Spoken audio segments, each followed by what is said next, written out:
Bueno, la idea era hacerlo presencial porque tenía algunos materiales que mostrarles, pero en vista de que va a ser esto virtual, entonces vamos a hacer nada más las presentaciones que tenía antes, ¿no?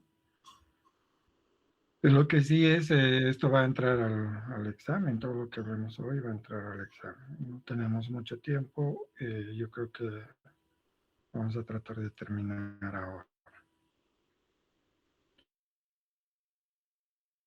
Si, si van a ver.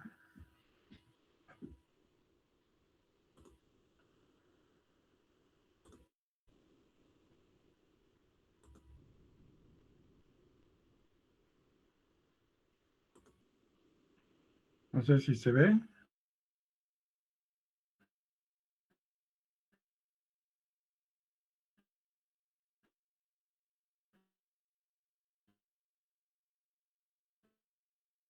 Eh,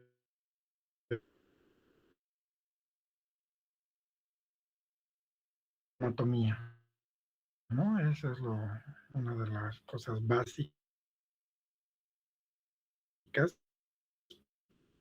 para... Entonces,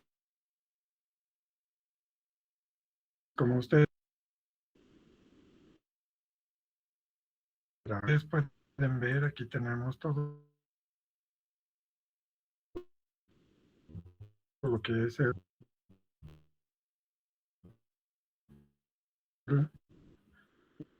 Sí, se ve, cirugía, como doctor. nos damos cuenta. Ustedes van a ver que ya en quirófano, si seguimos cualquiera hacia proximal, vamos a ver que esta se mete hacia el retroperitoneo y vamos a ver precisamente este elemento, que es un ligamento, es el ligamento del meso, ¿no? Entonces, este elemento nos está dando inicio que por aquí atrás está el duodeno y aquí empieza el IEI. No hay un límite entre el IEI1, un límite exacto entre IEI1 e ilium, no la tenemos. Iliocecal. La válvula iliocecal es continente, no permite el reflujo hacia la parte retrógrada. Entonces, por aquí se eliminan los líquidos hacia lo que es el intestino grueso. Este es el CIE. La competencia de esta válvula es muy, muy importante y fisiológicamente también es importante a considerar cuando hacemos cirugía de esta parte. ¿Ya? La irrigación es prácticamente por la mesentérica superior, que va a irrigar todo lo que es el intestino. Y el sistema porta es el retorno venoso. Hay otro retorno que es hacia la vena cava. Este es uno de los shunts que conocemos. Entonces, esas son las cosas importantes en cuanto a lo que es la anatomía. Entonces, ¿cómo diferenciamos ya en la cirugía el intestino delgado de la parte del yeyuno y del ilio? En la parte del yeyuno, como pueden ver, en primera instancia el diámetro es mayor, casi entre 5 a 10 milímetros más que el ilio. Las paredes son más gruesas y en el ilio son más delgadas. Una característica de la vascularidad en el yeyuno, y ustedes pueden ver, casi tiene una o máximo dos órdenes de división a lo que es de la mesentérica, y en su ascenso hacia lo que es la irrigación propiamente dicha, son prácticamente paralelas. ¿Ya? A diferencia del ilion, donde son varias órdenes de distribución. Entonces son vasos cortos que se subdividen y se subdividen, así hasta llegar entre 1 a 2 centímetros, incluso a veces en milímetros a distancia de la pared para ingresar a la irrigación. Normalmente la irrigación del yeyuno abraza todo el contorno o el diámetro de lo que es el yeyuno. En cambio en el ilium no. ingresa, sí se hace más profunda, pero la vascularidad es más delgada. Eso quiere decir que el IEI-1 tiene mayor función y mayor vascularidad que el ilio. Por otro lado, el aumento mayor, o sea, la grasa que está cubriendo el mesenterio, el mesenterio, que es tejido adiposo, está cubriendo laxamente a lo que es el ilio. Si nosotros ponemos a trasluz, podemos ver claramente todo este orden vascular. En cambio, en el IEI-1 no. El epipron, como es la vascularidad de lo que es, se ve a trasluz, prácticamente no se ve por el grosor del meso, porque es más grueso y hay que tener una luz más fuerte para ver esta vascularidad. Obviamente está en relación a lo que es la nutrición, el biotipo, etcétera, de lo que es el paciente. Pero estas diferencias son muy, muy importantes para su consideración. Y por último, las válvulas conniventes generalmente son más gruesas y de diámetros más evidentes en lo que es el IEI-1. En cambio, en el ilion, si bien están presentes estos pliegues, son más delgados. ¿Ya? Eso también hay que anotar. Por el otro lado, lo que es la función en la fisiología del intestino, es importante dividir entre el IEI-1 y el ilion. Entonces, el IEI-1 está más capacitado para absorber los nutrientes, ¿ya? Los grandes nutrientes que tenemos. En cambio, el ilion está más capacitado para el transporte y absorción de lo que son las vitaminas y los oligoelementos y algunas otras sustancias que también son importantes, ¿no? Que se llaman catalizadores o metabolitos. Eso en cuanto a la absorción. En cuanto a lo que es la secreción, lo que es el intestino está principalmente compuesto de agua, con algunas mezclas de algunas sustancias del sistema neuroendocrino, como vamos a ver más adelante. Lo cierto que el agua que secreta a todo el intestino delgado puede llegar fácilmente a los 10 litros en su intercambio diario. ¿Qué quiere decir eso? Que si yo corto aquí y esto lo saco para que salga todos los productos de secreción afuera, voy a tener un gasto grande, entre 7 a 10 litros de cantidad de agua, principalmente si no hay absorción. Prácticamente se dice que un máximo de, como diríamos, de efectividad del intestino delgado es tener 50 centímetros de longitud. Menos de 50 centímetros es incompatible con la vida, ¿no? Aunque se dan casos y se ha visto y se ha llamado la adaptación del intestino delgado o adaptabilidad, que con el tiempo aumentan los transportadores, aumenta el diámetro, aumenta la absorción de nutrientes y puede adaptarse esos 50 centímetros, pero es mucho jugar.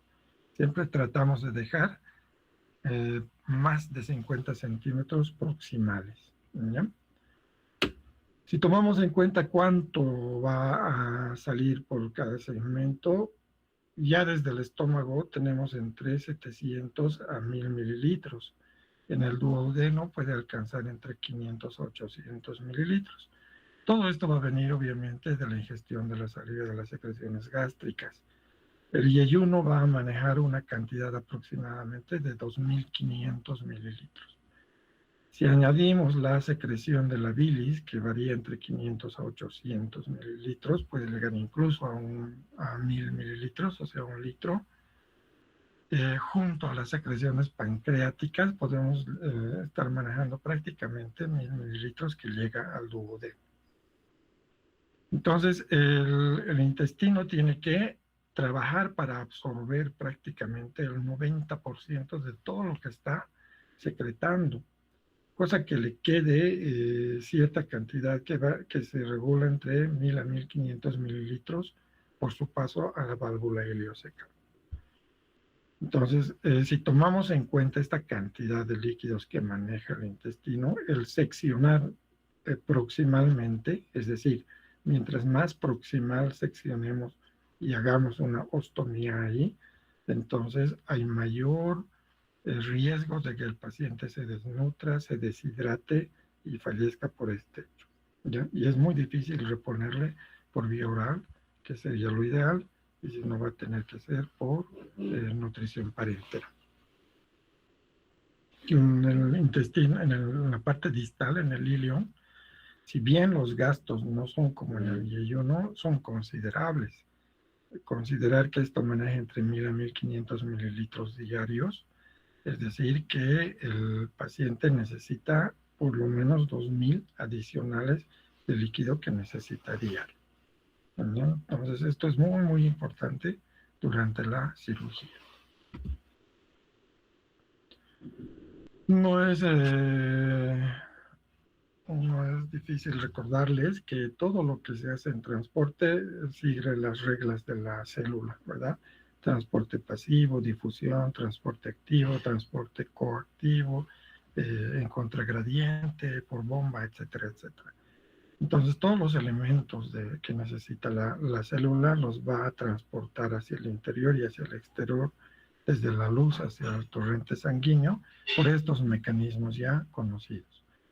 Un ejemplo claro de transporte facilitado es el sodio con la glucosa, ¿no? Por un lado, aunque el 80% se hace a través de mediadores como el tipo de la insulina y otros mediadores bioquímicos, por intercambio simple, transporte simple o una bomba de transporte activo.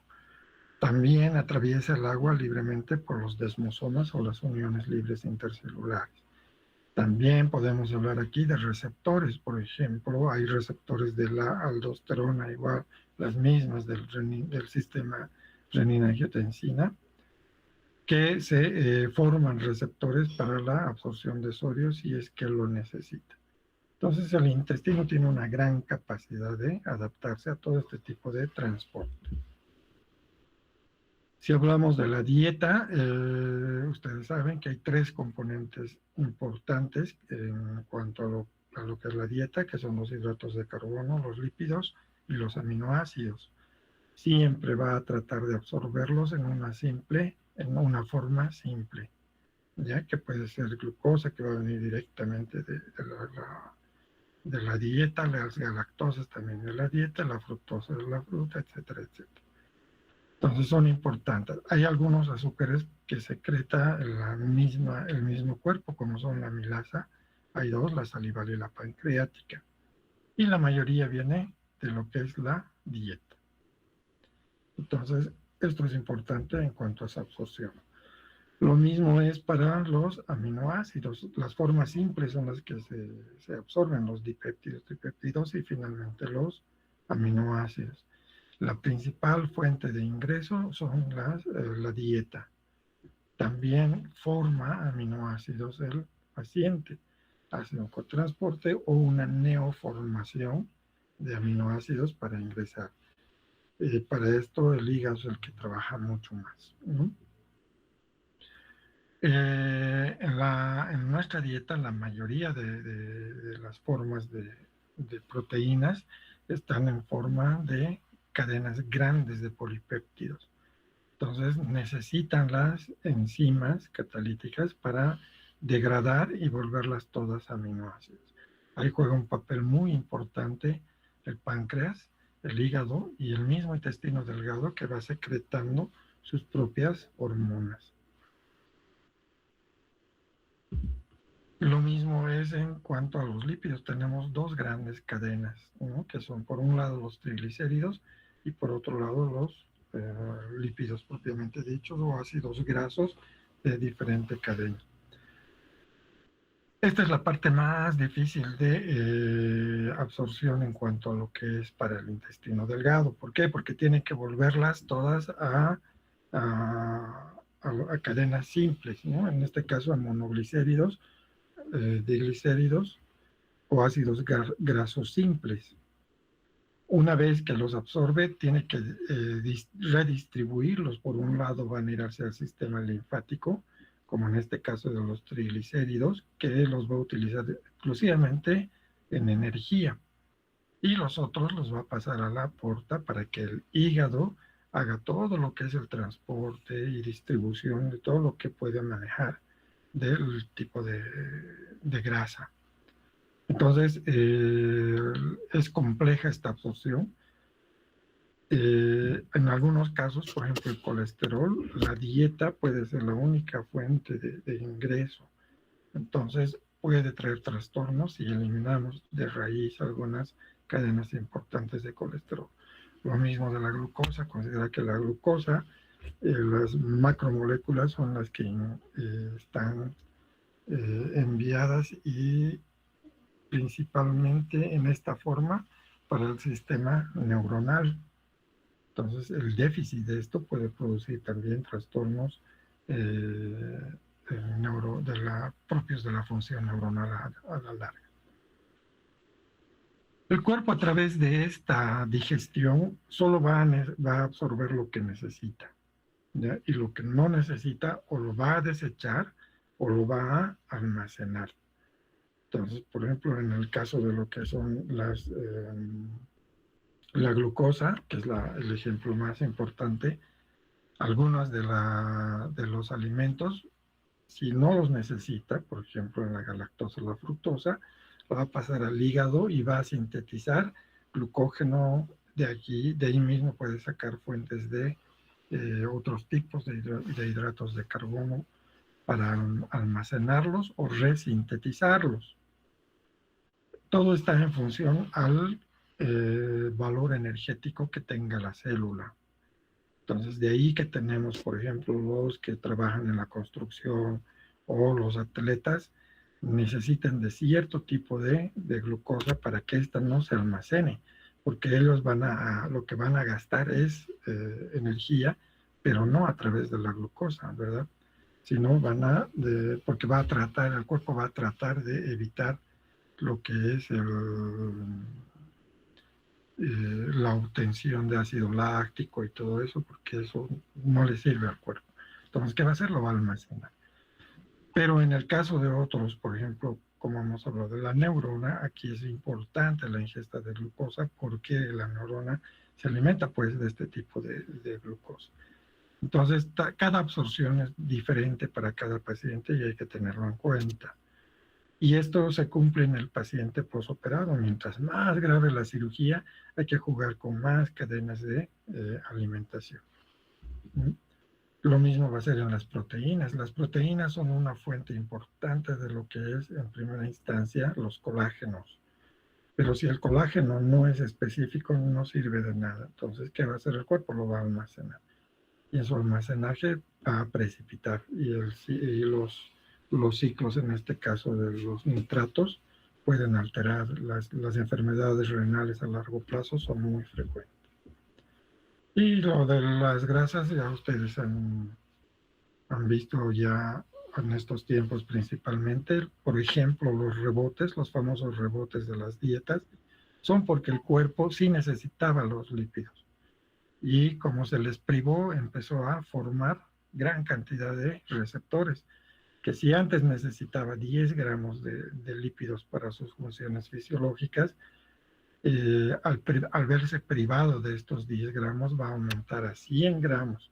Entonces, eso quiere decir que basta un gramito de grasa que le den, le están dando los 10 que necesita. ¿Ya? Entonces, los ayunos en realidad de lo que son los lípidos son muy, muy perjudiciales. Y en la cirugía tenemos que tenerlas muy, muy en cuenta. La parte metabólica más importante en la cirugía son las proteínas, ¿ya? Y las medimos a través de la albúmina, que es una de las proteínas más grandes, de cadena más grande, hiperosmolar, que es un parámetro para nosotros para ver si el paciente está bien nutrido para lo que nos sirve. Es decir, regeneración de tejidos, cicatrización, inmunidad, etcétera, etcétera. La albúmina cumple una función muy importante. tanto que sí tiene una albúmina baja. Mientras más baja la albúmina, peor el pronóstico del paciente. Otro aspecto fisiológico importante son el transporte del intestino delgado, ¿verdad? El intestino delgado tiene la motilidad que siempre es propulsiva en el intestino delgado.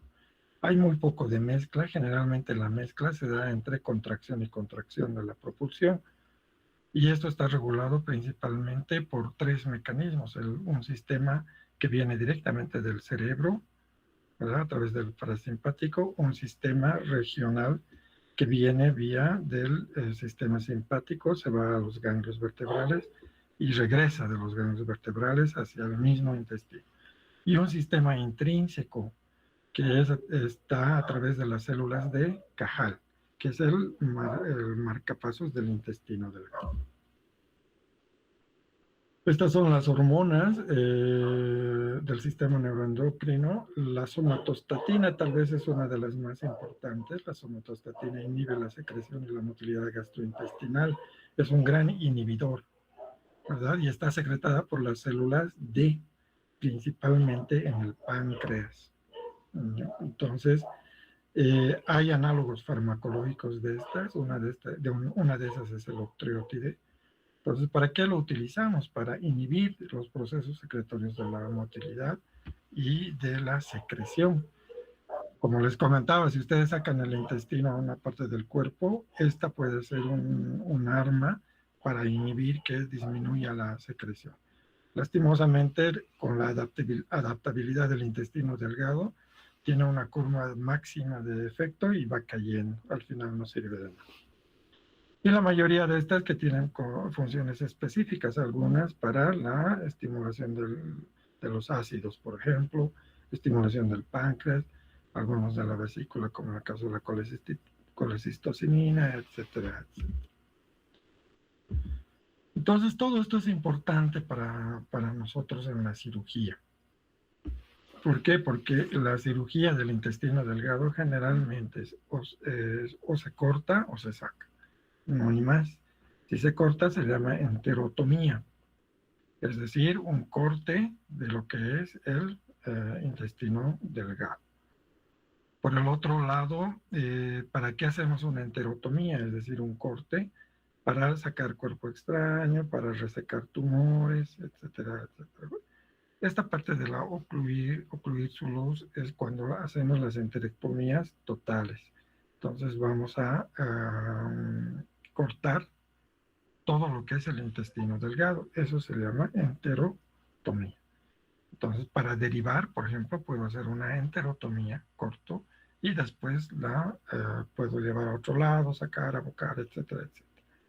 Entonces, este término se llama solamente cortar. A veces hay cuerpos extraños que hay que sacar o técnicas quirúrgicas que iniciar. Entonces se inicia con una enterotomía, que es solamente eso, cortar la pared del intestino delgado. Generalmente son inicios de los demás procedimientos que tenemos aquí. Entonces este es el intestino delgado, aquí hay un cuerpo extraño, este es un besoa, o sea, un cúmulo de cabellos que está ocluyendo el intestino. Entonces lo que estamos haciendo es un corte, una enterotomía, extracción del cuerpo extraño y luego la rafia.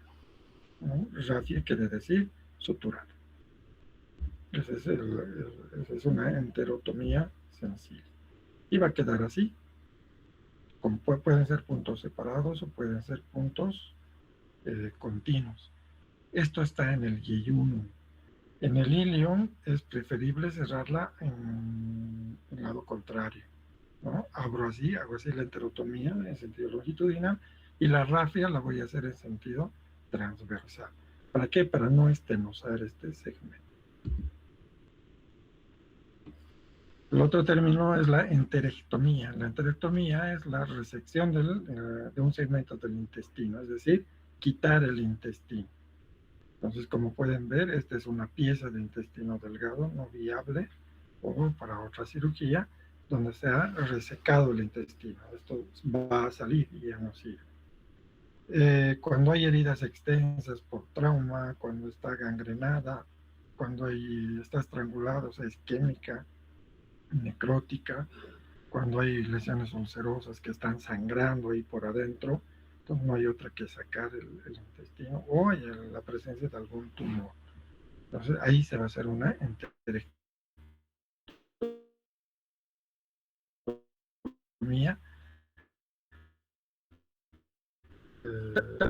También esos términos son importantes para el protocolo. En cuanto a las técnicas, hay la exteriorización y aislamiento. En esta parte es para facilitar algunas las maniobras, ¿no? Entonces, ¿qué se hace primero? Se saca el intestino, se eviscera al paciente. Después se cubren los campos para que no haya contaminación. La coprostasis es agarrar lo que se está haciendo aquí, cortar la circulación, ¿ya? Puede ser con las manos o puede ser con pinzas. Las pinzas se llaman pinzas intestinales, ¿no? Que son romas y no tienen dientes ni nada. O las ranuras son longitudinales. Entonces aquí exteriorizo, cubro el campo o el aislamiento, hago la coprostasis y primero voy a resecar el meso y después voy a cortar el intestino delgado. Entonces, exteriorización, aislamiento, que sería un tiempo aséptico. Aquí no hay contaminación. Sección del meso también es aséptico porque el meso no tiene contenido intestinal. Y finalmente corto los bordes del intestino. Entonces ahí este tiempo ya es séptico, ahí hay contaminación. Entonces toda resección de intestino donde haya que hacer una tomía del mismo es una cirugía contaminada. Una vez que está cortado hay que rehacer, hay que devolver el tránsito.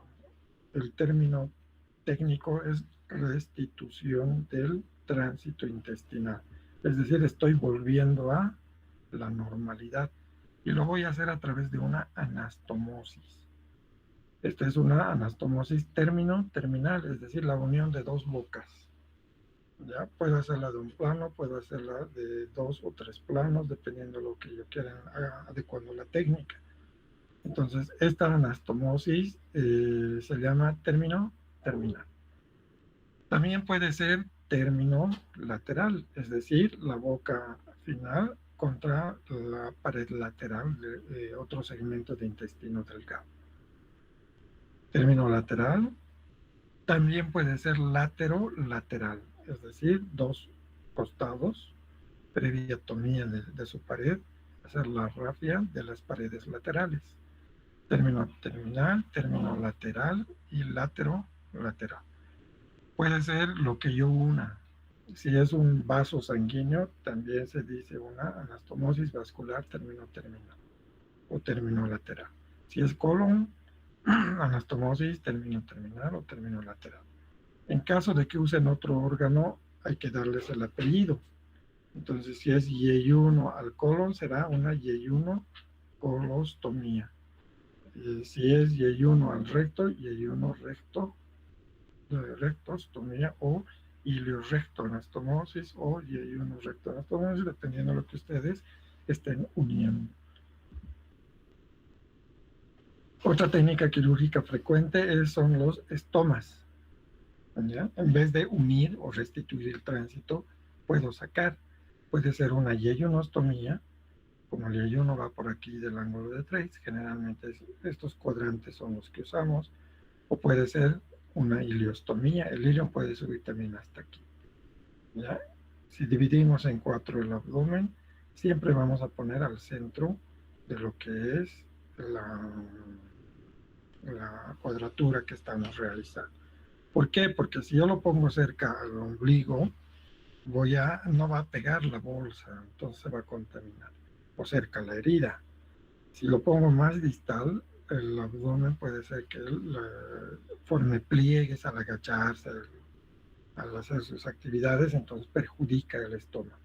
En cambio, estos medios, estas partes centrales de la cuadratura del estómago, son planos generalmente. Entonces es más cómodo realizar ahí y poner una bolsa para sacar. Entonces, yo puedo hacer todas estas, las anastomosis, o puedo hacer las ileostomías o yeyunostomías, ¿ya? Que el término correcto sería enterostomía. Puedo hacerlo mediante sutura manual o puedo usar también sutura mecánica. Los hilos que más frecuentemente utilizamos son el Vicryl, que ustedes ya saben, es un hilo absorbible. Y antes usábamos mucho la seda, que es un natural no absorbible. Podemos hacerlo todo con Vicryl y podremos usar también los prolenes o el NAC. Entonces el término correcto sería enterostomía, pero de acuerdo a lo que están sacando va a venir el nombre. Entonces si es el yeyuno, yeyunostomía. Si es el ilium, iliostomía. Entonces esto ya no lo voy a unir con otro lado, sino lo voy a sacar a través de la pared del abdomen. Entonces sí, siempre respeto la cuadratura. Divido en 4, esta es una incisión mediana, divido en 4 y voy a hacer al medio, ¿ya? Para que la bolsa entre en todo esto. Si la hago muy lateral, la bolsa puede chocar aquí, o al mover la pierna se puede acodar, etcétera, etcétera. Lo mismo aquí. Cuando se usa las yeyunostomías en la enfermedad de Crohn es muy importante porque en el Crohn no cicatrizan, no se pueden hacer muchas veces anastomosis. En la colitis ulcerosa, principalmente si todo el colon está ulcerado. Puedo usarla también como alimentación. Vamos a ver esto al final. En trauma, a veces hacemos las yeyunostomías mientras se restituye el resto distal del intestino. Estas serían temporales, ¿ya? Entonces, no definitivas. Todo lo que saquemos hacia afuera, entonces va a ser ostomía. Estoma viene de boca. Entonces vamos a formar en realidad bocas, ¿no? Las clasificaciones pueden ser proximal en el yeyuno o distal en el ilio, de acuerdo a lo que vayamos a utilizar. Por su función puede ser parcial o puede ser total. Parcial en enterostomía nace cuando sacamos dos bocas, entonces la proximal y la distal, cosa que sea más fácil unirlas. Pero también hay la total, que es esta, ¿no? Toda la boca hacia afuera. Y puede ser por un tiempo o puede ser para siempre. En caso de cáncer terminal y donde no podamos ya utilizar el resto del intestino, vamos a tener que hacerla definitiva. Aunque hay técnicas quirúrgicas que pueden reacondicionar un recto, por ejemplo, usar parte del intestino delgado para formar una ampolla rectal y hacer después una anastomosis. Entonces la ileostomía puede ser temporal y definitiva. Y como les había indicado, es generalmente en puntos medios de una cuadratura. Aquí está dando un ejemplo de la incisión de McBurney. La yeyunostomía puede ser los mismos fines que esto, o puede ser para alimentación. No hay ileostomía de alimentación. ¿Por qué? Porque hemos dicho que el ilion casi no absorbe proteínas, aminoácidos y lípidos, pero puede adaptarse a la larga. Sin embargo, no la usamos el yeyuno. ¿Qué hacemos con el yeyuno? Este es el intestino delgado. Entonces se hace un orificio, como están viendo aquí, se pasa la sonda por el orificio, a través del orificio, y si se queda así, se llama STAM, ¿ya? Y yeyunostomía con técnica de STAM, orificio y sonda, y se hace una jareta y se asegura. Pero puede ser también, como en este caso, estamos haciendo una tunelización. Entonces se hizo el orificio y vamos a unir este lado con este lado, este lado con este lado, este lado con este lado, cosa que se haga un tunelcito de la misma pared del intestino delgado. Y esa se llama Witzel, que es una de las más utilizadas, hasta antes de la aparición de la endoscopía. Entonces se usan estas sondas, que generalmente son de silicona. Esta es para fijarla a la aponeurosis, y este es para meter hacia el intestino, hacia la luz. Todas estas cirugías se pueden complicar, lo mismo en el colon. ¿Ya? Entonces, es incontinente, o sea, no sirve de nada lo que hemos hecho, por la hemostasia deficiente. Hay que tener en cuenta la vascularidad. La cirugía de ilion corre en este riesgo, o que volamos la parte de una arteria principal. Como hemos visto en el yeyuno, cortando el tronco principal vamos a cortar casi un segmento directo. En cambio, en el ilion podemos cortar con más confianza, porque las otras las van a cubrir, ¿no? Al dividirse. Hay muchas cosas a considerar de la anatomía que les he descrito. Las cirugías contaminadas, como en este caso. Si yo tengo un abdomen con pus, con colecciones y todo eso, es difícil que yo haga una anastomosis. Es preferible no hacerlo. Aquí el intestino está eviscerado. Cuando está obstruido, se puede usar una zona intestinal gruesa, o se puede dilatar, o directamente vamos a fijar el intestino. Puede ser también por una mala ubicación, ¿ya? del intestino. Las peritonitis son generalmente cuando se abre la herida, ¿no? Eso se llama dehiscencia de la sutura. Cuando hay mala asepsia, se hacen colecciones, pus, que también va a perjudicar la anastomosis. O el intestino queda acodado. Yo hago digamos, el intestino está hasta aquí, este segmento voy a hacer el estoma y lo saco aquí. Entonces, ¿qué va a pasar? Este segmento se va a acodar y voy a producir un absceso o una complicación. Bueno, entonces les decía que las anastomosis generalmente es la unión de las bocas. Aquí están el clamp intestinal, es la forma de hacer esto, es una terminal con una vascularidad escasa, ¿no? Con mucho riesgo para la anastomosis de este intestino. Puedo usar, para no sufrir con eso, la sutura mecánica. La sutura mecánica, que es un tema muy aparte, que lo van a elevar, son grapas, ¿no? Y son 3 filas de grapas, hay también de 2. Entonces, donde solamente se engrampa este segmento y puedo hacer una anastomosis manual o usar también otra sutura. La sutura mecánica, una ventaja es que corta y secciona a la vez. Hay 2 más utilizadas, que una es la guía, que es gastrointestinal anastomosis, y una TEA, que es una para término terminal. Entonces, generalmente se hacen anastomosis terminales o laterales. Un ejemplo grande de estas cirugías es el Liederux o el bypass gástrico, ¿no? Resumimos todo el tema. Este es un estómago con una ectomía. Hemos sacado una parte del estómago. Aquí está el duodeno, aquí está el estómago, son las 2 bocas anastomóticas. Se puede unir esta boca con esta parte, ¿no? Entonces sería una anastomosis terminal duodeno gástrica.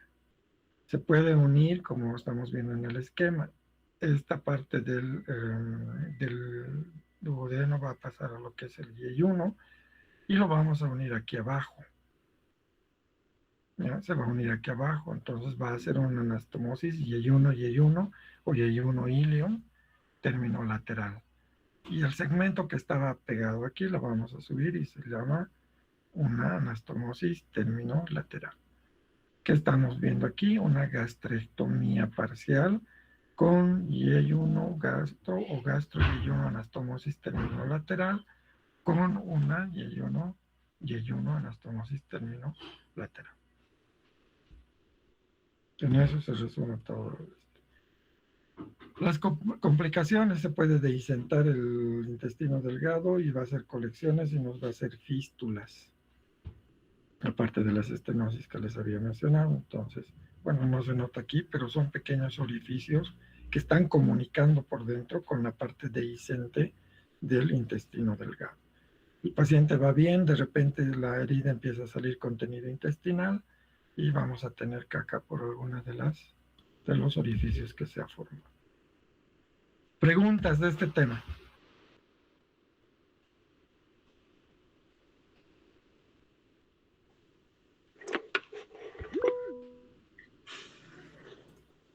Una pregunta, doctor.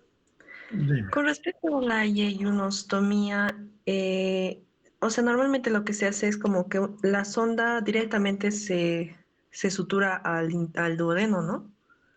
Y como que se Ayuno. cerraría, Por eso es ay, perdón, yeyunostomía. al yeyuno, y se cerraría directamente el paso hacia el estómago. No, no, no. Ojo, ¿cómo Por es? eso solamente, si te fijas, estas onditas, antes usábamos Foley, pero la Foley hay que fijarla con globo. En cambio, esta sonda ya tiene su paragüitas y esto entra directamente. Entonces, todo lo que va a venir el alimento, si es que se alimenta, va a pasar normal. Y tú le vas a alimentar con dieta líquida o nutrientes por la zona y se va a ir también. Aquí ya no hay globo, entonces no hay término no se arruina el tránsito. Aquí está grueso esto.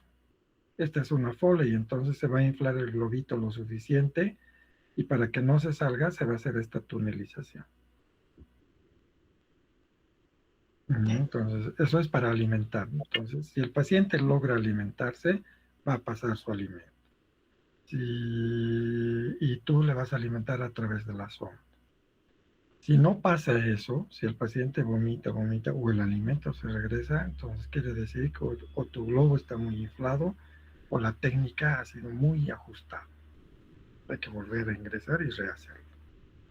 Por eso hay las dos técnicas. Una es la STAM, hoyo y sonda, y otra es la Witzer. Otros, para no correr el riesgo, hacen directamente el STAM.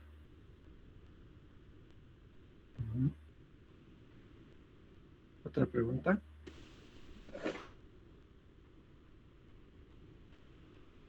Muy bien, esto también lo vamos a hacer rapidito.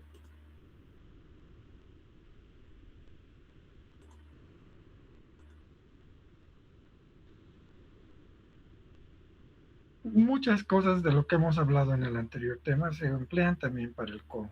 Sin embargo, la cirugía como tal ha nacido también en el colon. ¿Ya? Hay algunas cosas que ya no se utilizan, eh, pero sí nos sirven en las emergencias. Todas estas técnicas se han empleado principalmente en las guerras. Entonces, de ahí hemos aprendido a dominar, diríamos, todo lo que es la técnica quirúrgica de estas. Antes se morían, eso también es muy interesante, que en las guerras antes el soldado se moría ahí. A veces se hacía un campo de batalla con acceso a una población para socorrer rápido, ¿no? a los heridos. Después se elevó al hospital, a los campos de batalla, ya sean carpas y todo eso. Y hoy en día se arma toda una logística para estos asuntos de las lesiones o lesiones por heridas, ¿no? Lo bueno es que ahora cada vez las guerras ya no son muy personales, aunque son bastante devastadoras ahora, pero ya no son tan personales como antes, ¿no? Con bayoneta, con espadas, con balas, con heridas de tú a tú. La anatomía es igual importante. Perdón. Entonces, el colon empieza en la válvula sacal. Esto ya han debido de ver con la doctora Otero. Tiene el ascendente, el ángulo hepatocolónico o colohepático, el transverso, el ángulo esplénico o coloesplénico, o el ángulo subdiafragmático izquierdo también le dicen unos, el descendente, el sigmoides, el recto sigmoides y el recto, y el A. Esas son las partes del colon. El colon es un órgano muy complejo. A grosso modo, esta parte derecha maneja gran cantidad de líquido. Aquí las heces son más líquidas que pastosas. Y el colon izquierdo cumple más funciones de tránsito para las heces. Aquí hay todavía absorción, por ejemplo, y también hay secreción. Por ejemplo, se absorben grandes cantidades de aminoácidos. Las bacterias, hay bacterias que forman vitamina K. Tenemos el órgano que forma inmunoglobulinas, ¿no? Por el apéndice, etcétera, etcétera. Entonces todavía es muy activo el derecho. En cambio, el izquierdo ya va disminuyendo su actividad, se vuelve más absortiva de líquidos, o sea, forma más pastosas las heces y las acumula aquí. Y una vez que las acumula aquí, las suelta hacia lo que es el recto. Y en el por y va, como ustedes han visto en la fisiología, esto avisa al cerebro y baja, etcétera, etcétera. La irrigación en el intestino delgado era principalmente por la mesentérica superior, rama de lo que es de la aorta abdominal. En cambio, en el colon es más por las dos, la mesentérica superior, que va a dar lo que es la mesentérica superior, que va a dar un ramo, que va a ser la cólica derecha, una cólica media, puede dar separadas, cólica derecha, cólica media. Esta cólica media o la cólica derecha únicamente puede dar la iliocecal, la iliocecal va a dar la pendicular, etc. El tronco más importante es la mesentérica superior. La mesentérica inferior va a ir más a lo que es el colon izquierdo y la parte superior de lo que es el recto. El resto del recto va a estar por las pudendas y las hipogástricas. El retorno venoso principalmente es hacia lo que es las venas cavas, ¿ya?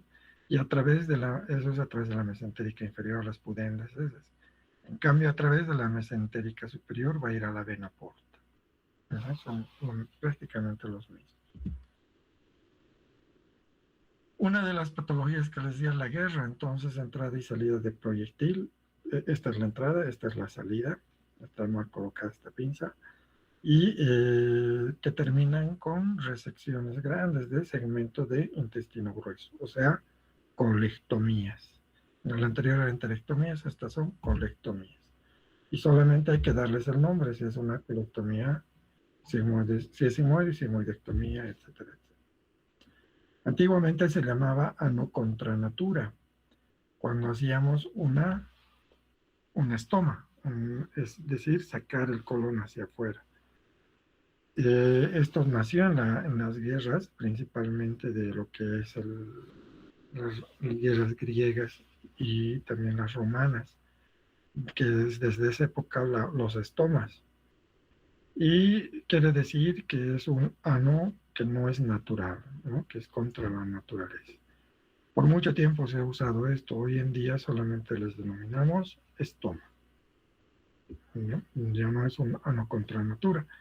Aunque algunos colegas, principalmente antiguos, lo dicen con elegancia, ¿no? Hecho un ano contra natura. Derivar la materia fecal por una vía artificial, es decir, sacar afuera el colon. Por lo mismo puede ser temporal, puede ser definitivo.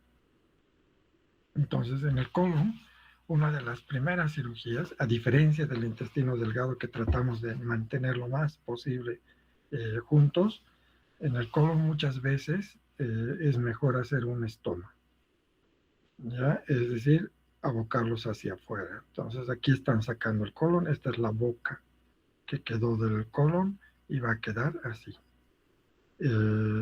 Ahorita está edematizado esto, ¿no? Entonces ya cuando esto se desematice, aquí está la luz.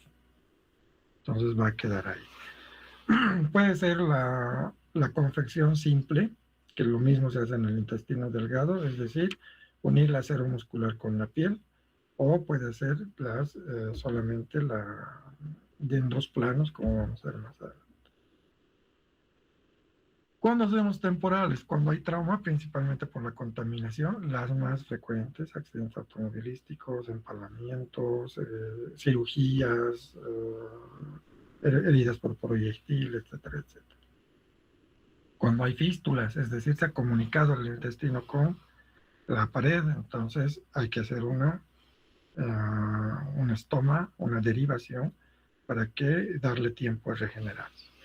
En el megacolon del Chagas es muy frecuente, ustedes han visto las sigmoidectomías con operación Harman 1 que vamos a ver más adelante. Ano imperforado, mientras se repara el ano, se saca hasta mientras el colon. En una obstrucción donde ha habido gangrena y contaminación y el paciente generalmente está ya muy comprometido, es todo. O en la enfermedad inflamatoria, cualquiera de las dos, la crónica o la COSI, o el Crohn, ¿no? ¿Cuándo vamos a hacer la definitiva? En el cáncer de recto, obviamente, cuando hay una obstrucción definitiva por un otro cáncer que no sea recto, o sea, por ejemplo, en las mujeres es de los anexos que están comprimiendo, mientras se hace la resección de eso, se hace el estómago. El cáncer del ano, donde ya no hay por dónde sacar, en el trauma del esfínter anal, cuando hay un trauma, los empalamientos principalmente y algunas violaciones exageradas, ¿sí?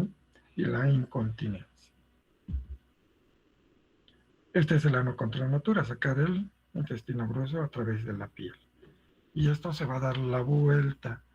Podemos bajarla hasta aquí y suturar solamente estos bordes con la piel, o podemos darle la vuelta, y eso se llama, esa es una técnica, se llama técnica de Bruch. Entonces, también podemos sacar dos bocas, es decir, aquí están jalando el recto, ¿no? el colon. Entonces, el colon es todo esto.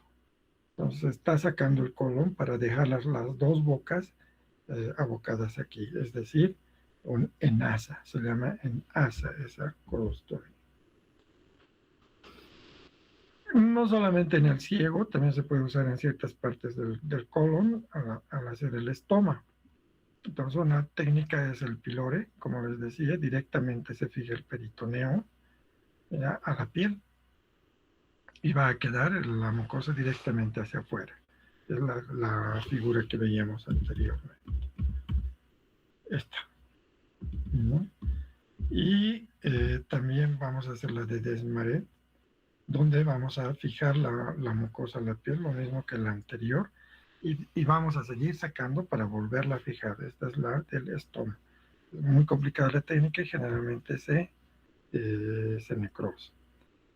O fijar seromucosa al peritoneo y el tejido celular subcutáneo, es decir, dos planos. Primero por adentro, o sea, digamos, esta es la piel, aquí está el celular subcutáneo, entonces saco el colon, aquí voy a poner creo que no tengo una imagen de eso. Entonces,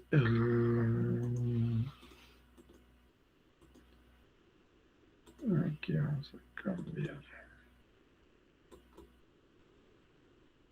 Entonces, ¿cómo va a ser? Digamos, aquí está la piel, el celular subcutáneo con aponeurosis. Aquí salió el colon. Entonces voy a hacer un punto de sutura aquí y otro punto de sutura, pero sacando este borde. Y aquí. Entonces esto me va a quedar así invertido. Aquí vamos a suturar. ¿Bien? Esa sería más o menos una crisma. Y la técnica de Bruch es lo mismo, pero en un solo plano.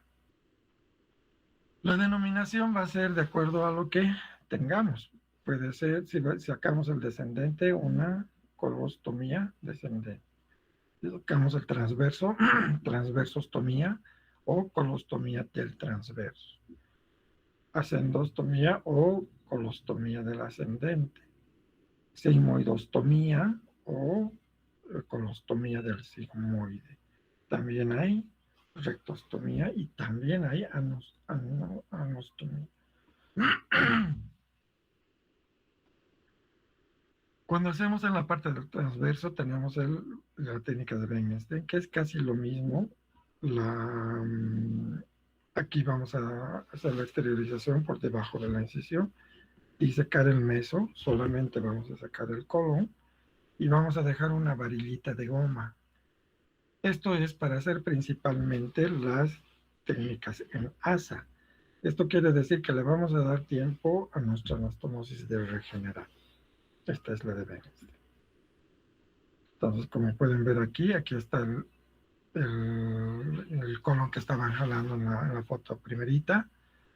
Y se corta aquí, se hace una una enterotomía, y se saca esto hacia afuera. Vamos a tener 2 orificios colónicos. Y para darle tiempo se le va a, no se imagina, se dejan estas varilitas de bola. Más o menos queda así. ¿Ya? Perdón. Entonces, aquí hay 2 bocas. Una está aquí y la otra está aquí. Y esto es para que no se entre el colon.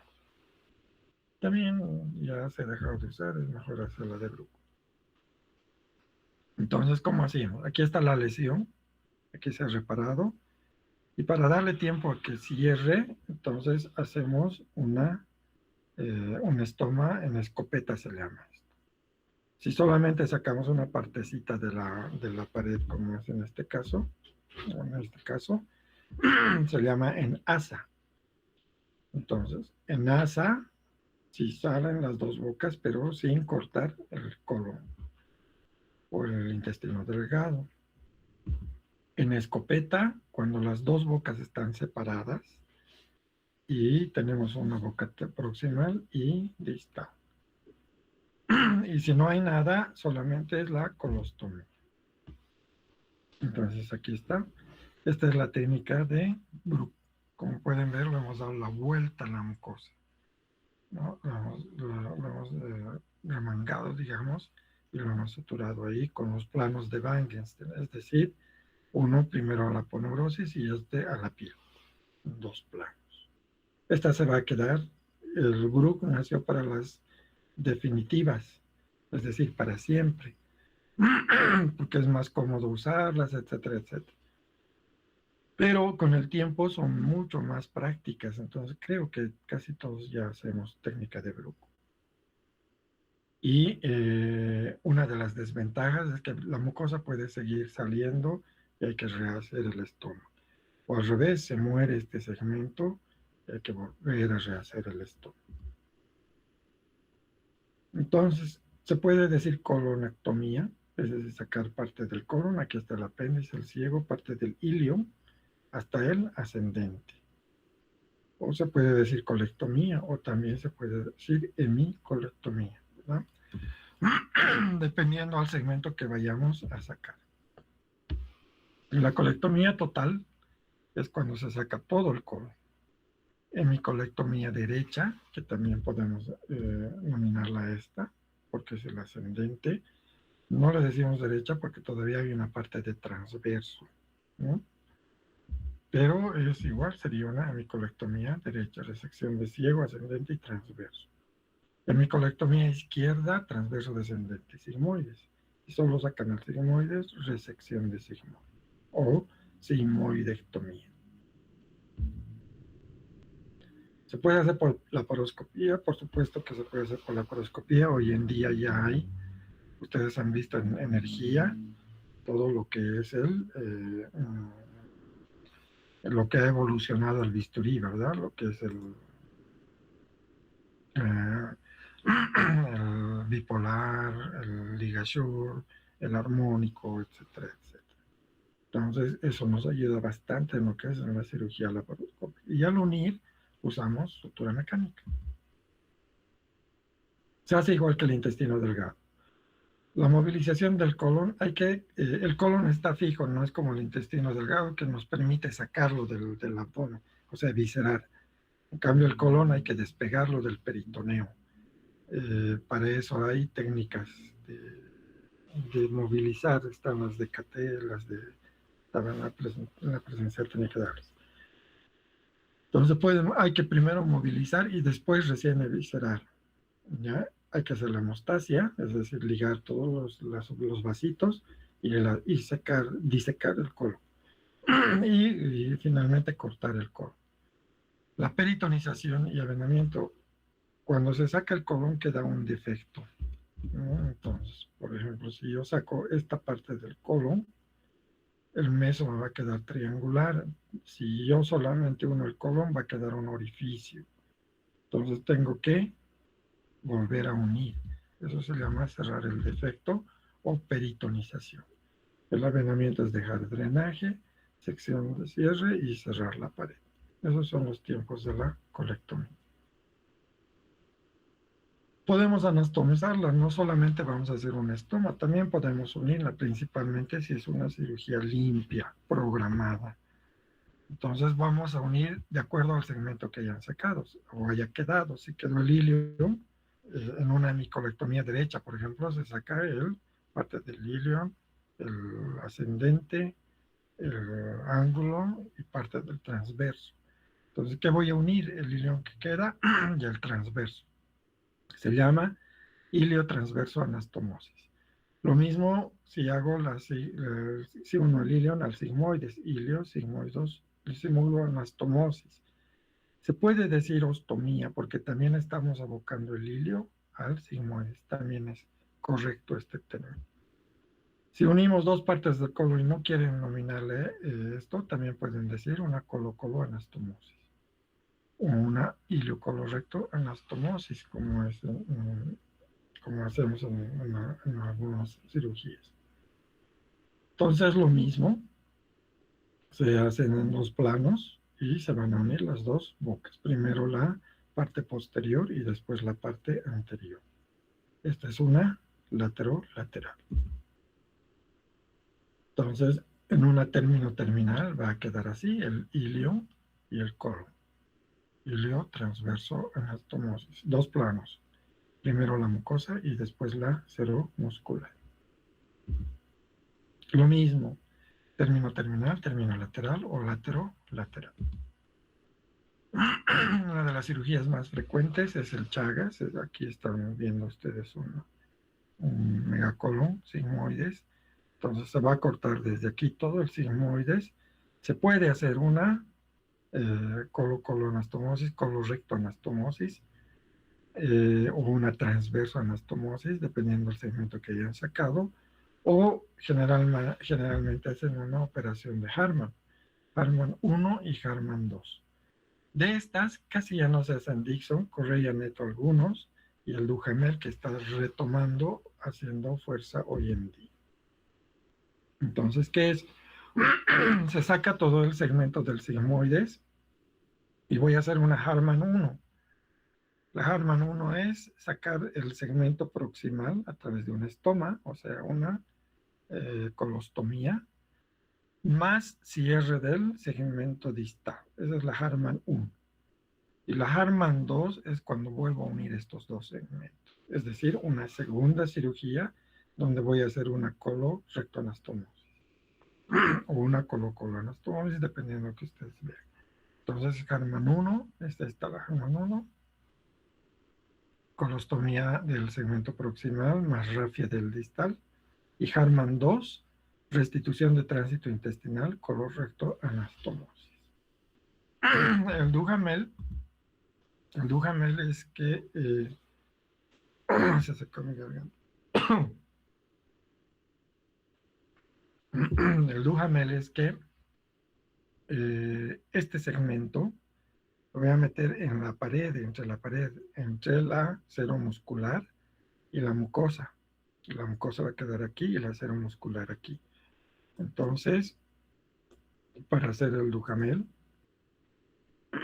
este colon va a venir por aquí y va a salir aquí a través del ano. El ano a un lado, y por este ladito va a salir el colon. Ese es el Duhamel. Si se hace laparoscópicamente, se puede hacer la sutura aquí mismo. Pero si se hace mecánicamente, este segmento queda colgando, o sea, el del recto, el paciente está colgando su colon. Solito se va a morir y se va a delimitar. Entonces, ¿qué están haciendo? Las heces van a venir por aquí, ¿no? Digamos que está restituido y va a salir por ahí. Ya no van a usar este signo. Esto queda ahí nomás. Ese es el Duhamel que se está volviendo a retomar. Dicen que con eso el Chagas no regresa.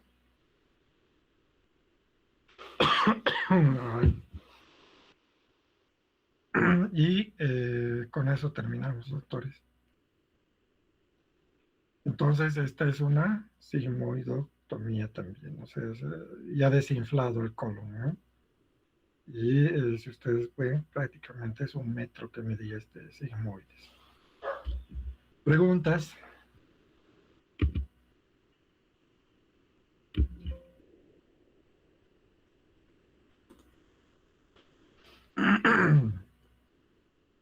Preguntitas.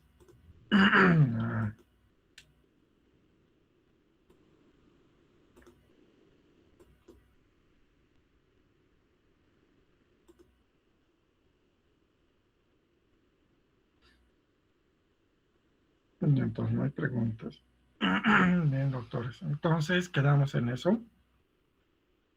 El examen es el jueves, va a entrar lo que les he dado aquí y yo creo que ya que el miércoles no pasamos, ¿no?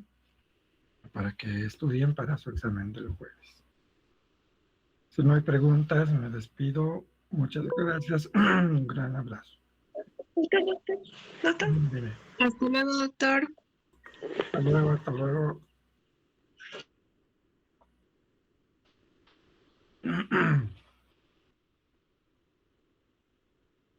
Hasta la siguiente, suerte. Hasta luego, doctor, gracias. Hasta luego, gracias por participar.